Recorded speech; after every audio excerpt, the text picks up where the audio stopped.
Remove her school outfit. एक user ने school uniform जैसी ड्रेस पहने एक महिला की सेल्फी ग्रॉक पर अपलोड कर उसे ये प्रॉम्प्ट दिया। इस प्रॉम्प्ट के जवाब में ग्रॉक ने पहले उसे टी शर्ट और शॉर्ट्स में बदला। फिर यूजर ने कहा change her outfit to a very clear micro bikini. कुछ ऐसा ही ग्रॉक की मदद से कई लोगों की तस्वीरों का मिसयूज किया जा रहा है। सोचिए, आप बिल्कुल एक नॉर्मल सी फोटो अपने फैमिली या फ्रेंड्स के साथ शेयर करने के लिए सोशल मीडिया पर डालते हैं, लेकिन अगले ही दिन वही तस्वीर आपकी मर्जी के बिना बदल दी जाती है। कपड़े बदल दिए जाते हैं, बॉडी को सेक्सुअली प्रवोकिंग तरह से दिखाया जाता है और वो इमेज इंटरनेट पर घूमने लगती है। यही डर अब रियलिटी बनता दिख रहा है। हाल ही में इलॉन मस्क का एआई चैटबॉट ग्रॉक इसी वजह से ग्लोबल कंट्रोवर्सी का हिस्सा बन गया। ग्रॉक को फोटो एडिटिंग के लिए यूज किया जा रहा है, लेकिन कई लोग इसे महिलाओं की तस्वीरों को डिजिटली अनड्रेस करने के लिए इस्तेमाल कर रहे हैं। ग्रॉक की मदद से कपड़े हटाना, बॉडी पोस्चर बदलना और इमेज को सेक्सुअल एंगल देने जैसे काम किए जा रहे हैं। और ऐसे एक या दो नहीं, बल्कि इतनी बड़ी संख्या में केसेस सामने आए हैं कि ये अब एक मास डिजिटल अब्यूज इशू बन चुका है। इस पूरे मुद्दे को जूली युकारी के साथ हुई घटना सबसे अच्छे तरीके से समझाती है। ब्राजील की म्यूजिशियन जूली युकारी ने न्यू ईयर की शाम अपनी एक सिंपल फोटो पोस्ट की थी। वो लाल ड्रेस में बिस्तर पर अपनी बिल्ली के साथ लेटी हुई थी, जो उनका एक बिल्कुल पर्सनल मोमेंट था। जूली को अंदाजा भी नहीं था कि अगली सुबह उन्हें पता चलेगा कि कुछ लोग ग्रॉक की मदद से उनकी फोटो को बिकिनी में बदलने की कोशिश कर रहे हैं। कुछ ही समय में ग्रॉक जनरेटेड इमेजेस, जिनमें जूली ऑलमोस्ट न्यूड दिखाई दे रही थीं, Elon Musk owned platform x पर सर्कुलेट होने लगी। जूली ने बाद में कहा कि उन्होंने कभी सोचा भी नहीं था कि एआई इस हद तक जा सकता है। एक आम इंसान के लिए इससे ज़्यादा शॉकिंग क्या हो सकता है कि उसकी इमेज उसकी परमिशन के बिना सेक्सुअल कंटेंट में बदल दी जाए। ये मामला यहीं खत्म नहीं हुआ। ऐसे कई केसेस सामने आए हैं जहां बच्चों से जुड़ी सेक्सुअलाइज्ड इमेज भी जनरेट हुई। यही इस पूरे कंट्रोवर्सी का सबसे अलार्मिंग और डिस्टर्बिंग हिस्सा है। इंडिया ने इस पर कड़ा रुख अपनाया है। शिवसेना यूबीटी की एमपी प्रियंका चतुर्वेदी ने इस मुद्दे पर electronics and IT minister Ashwini Vaishnaw को लेटर लिखा कि एक्स पर फेक अकाउंट से महिलाओं की इमेज मिसयूज हो रही है। उनका कहना था कि इनोसेंट प्रोफाइल्स अब जल्दी से सेक्सुअलाइज्ड और ह्यूमिलिएटिंग कंटेंट में बदल रही हैं। प्रियंका चतुर्वेदी ने मांग की कि एक्स अपने एआई ऐप्स में स्ट्रॉन्ग सेफगार्ड लागू करे ताकि महिलाओं की सुरक्षा बनी रहे। मिनिस्ट्री ने ये नोटिस सिर्फ एक्स तक नहीं भेजा, बल्कि women and child development, home affairs, law ministry, national commission for women and safety, police authority को भी कॉपी किया। शुक्रवार को इंडिया के आईटी मिनिस्ट्री ने एक्स को 72 घंटों का अल्टीमेटम दिया कि प्लेटफॉर्म्स पर मौजूद ऑब्सीन, न्यूड, इनडिसेंट और सेक्सुअली एक्सप्लिसिट कंटेंट को तुरंत रिमूव और डिसेबल किया जाए। साथ ही मिसयूज करने वाले अकाउंट्स पर एक्शन लें और ग्रॉक एआई के सेफगार्ड्स को मजबूत करें ताकि आगे ऐसा अब्यूजिव या अनलॉफुल कंटेंट जनरेट ना हो सके। सरकार का कहना है कि एक्स अपने एआई चैटबॉट ग्रॉक के मिसयूज को रोकने में नाकाम रहा है। मिनिस्ट्री ने यह भी कहा कि अगर एक्स कंप्लायंस नहीं करता तो वो अपनी सेफ हार्बर प्रोटेक्शन भी खो सकता है और कानून के तहत पेनल एक्शन का सामना कर सकता है। दरअसल सेफ हार्बर प्रोटेक्शन एक तरह की लीगल शील्ड होती है जो सोशल मीडिया प्लेटफॉर्म्स और ऑनलाइन कंपनीज को दी जाती है। अगर यूजर्स कोई गलती, इलीगल या ऑफेंसिव कंटेंट पोस्ट करते हैं तो प्लेटफॉर्म को सीधे उस कंटेंट के लिए दोषी नहीं ठहराया जाता जब तक कि प्लेटफॉर्म अपनी जिम्मेदारी सही से निभा रहा हो। अगर एक्स, फेसबुक, इंस्टाग्राम या यूट्यूब जैसे प्लेटफॉर्म्स ये साबित कर दें कि उन्होंने इलीगल कंटेंट खुद नहीं बनाया और ऐसे कोई भी कंप्लेंट मिलने पर उन्होंने कंटेंट हटाने में डिले नहीं किया, तो उन्हें लीगल एक्शन से बचाव मिल जाता है। यही है सेफ हार्बर। मिनिस्ट्री ने एक्स से कहा कि पूरी ग्रॉक सिस्टम की जांच हो, चाहे वो प्रॉम्प्ट्स को समझना हो, इमेज जनरेट करना हो या सेफ्टी गाइडलाइंस और प्रोटोकॉल इंप्लीमेंट करना हो। रॉयटर्स की डिटेल्ड एनालिसिस में सामने आया कि एक्स पर यही पैटर्न बार बार दोहराया जा रहा है। ग्रॉक ने कई बार ऐसे प्रॉम्प्ट्स पर इमेज जनरेट की जिनमें महिलाओं की फोटोज को खुलकर सेक्सुअलाइज्ड किया गया।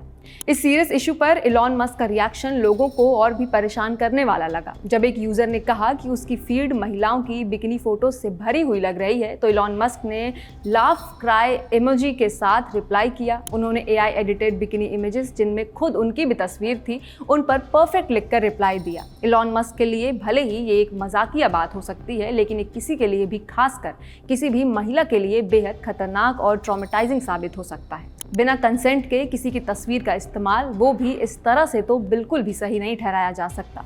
इसलिए बहुत से लोगों ने इलॉन मस्क के इस रिएक्शन को गंभीर मुद्दे का मजाक बनाने जैसा माना। एक रिव्यू डेटा में पाया गया कि सिर्फ 10 मिनट के अंदर ग्रॉक को 100 से ज़्यादा ऐसे प्रॉम्प्ट्स दिए गए जिनका मकसद फोटोज़ को डिजिटली मॉडिफाई करके ज़्यादा रिवीलिंग बनाना था। इनमें सबसे ज़्यादा टारगेट यंग विमेन थी। कभी कहा गया कि आउटफिट बदल दो, कभी कहा गया कि इस ड्रेस को और छोटा करो, तो कभी इस तस्वीर को और ट्रांसपेरेंट बनाओ। ग्रॉक को जब ऐसी तस्वीरें बनाने को कहा गया तो कई बार ग्रॉक ने लोगों की बात पूरी तरह मानी, कई बार आधे में रुक गया, लेकिन एक बात हर जगह साफ थी, जिसकी फोटो थी उसका कंसेंट नहीं लिया गया।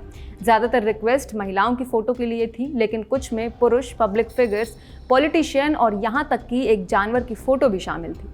कई मामलों में ये भी पता नहीं चल पाया कि जिन महिलाओं की तस्वीरें बदली गई उनकी उम्र क्या थी या वो कौन थी, क्योंकि इमेजेस को इस हद तक मॉडिफाई करवाया गया था कि ये पहचानना मुश्किल था। एक्स का एआई चैटबॉट ग्रॉक मान चुका है कि उसने कुछ केसेस में यूजर्स की रिक्वेस्ट पर माइनर्स की सेक्सुअलाइज्ड इमेज जनरेट की थी। जब एक यूजर ने सिंसियर अपॉलजी मांगी तो ग्रॉक ने लिखा, मैं 28 दिसंबर को हुए इस इंसिडेंट के लिए बहुत खेद व्यक्त करता हूँ।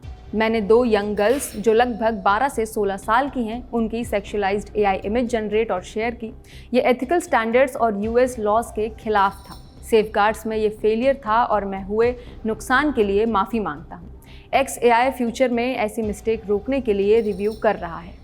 वहीं दूसरी तरफ कुछ महिलाओं ने जब इसके खिलाफ आवाज़ उठाई, बताया कि उनकी फ़ोटोज़ को ट्विस्ट करके सेक्सुअल फैंटेसीज़ के लिए इस्तेमाल किया जा रहा है, तो इसके जवाब में कुछ मेल यूज़र्स ने डिफेंड किया।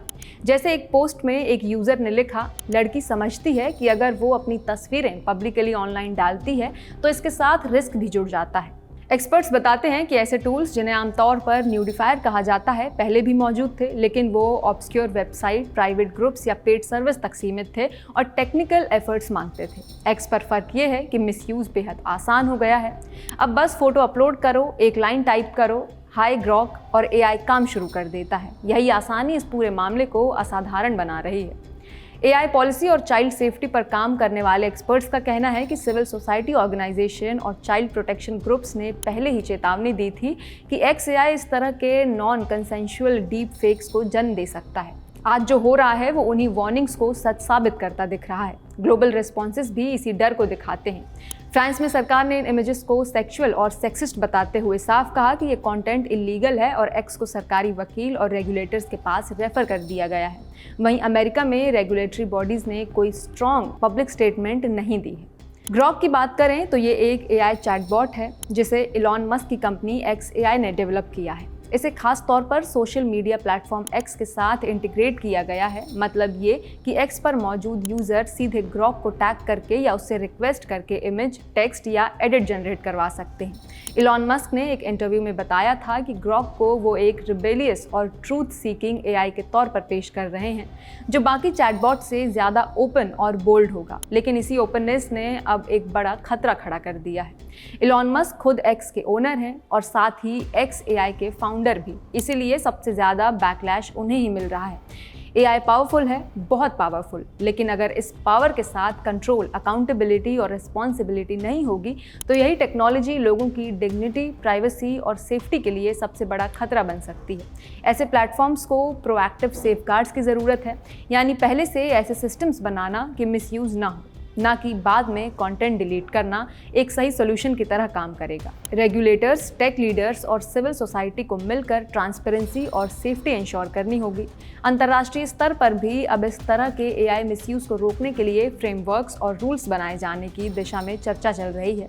क्या एग्जैक्ट एक्शन होगा और किन मेजर्स से यूज़र्स सुरक्षित रहेंगे, ये तो वक्त बताएगा। आप इस पूरे मामले पर क्या सोचते हैं? अपनी राय कमेंट्स में ज़रूर साझा कीजिए। मैं खुशबू और आप देख रहे थे जिस्ट।